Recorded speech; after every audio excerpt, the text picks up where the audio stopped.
Hello everyone, today I'll be showing you how to make chicken wing dry rub. It's sweet and savory with a hint of heat for a smoky flavor. So if you're ready, let's get cooking. In a small bowl, I'm going to add in all the dry ingredients, starting off with some light brown sugar, along with some chili powder, some garlic powder, along with some smoked paprika,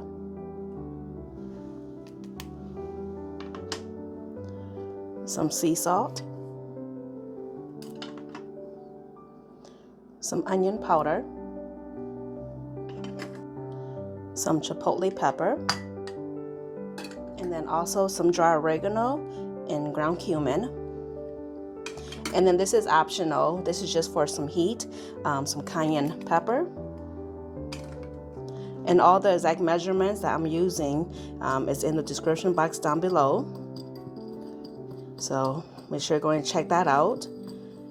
And then I'm just going to give them all a good mix combine. Okay, then this looks good. And then if you're not going to use this right away, then you can go ahead and store it in an airtight glass container up to a few weeks. Or if you're going to use it right away, then you don't need to store it.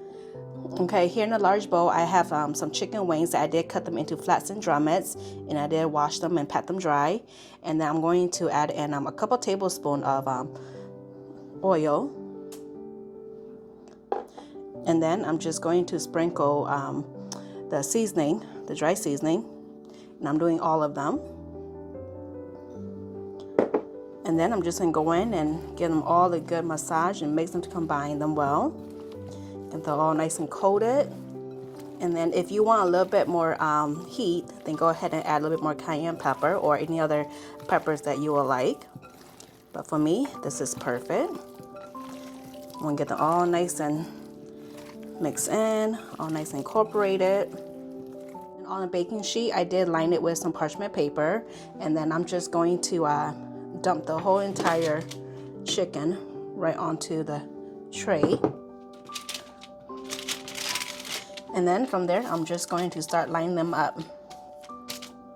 And I did preheat the oven to 400 degrees. And then I'm going to cook these for about 45 to 50 minutes or until they're all nice and cooked through. Okay, and then these are ready to go into the oven. Here is the end results of the chicken wing dry rub. I hope you'll give this recipe a try. The measurements are in the description box down below. Don't forget to like, share, and subscribe. Bye.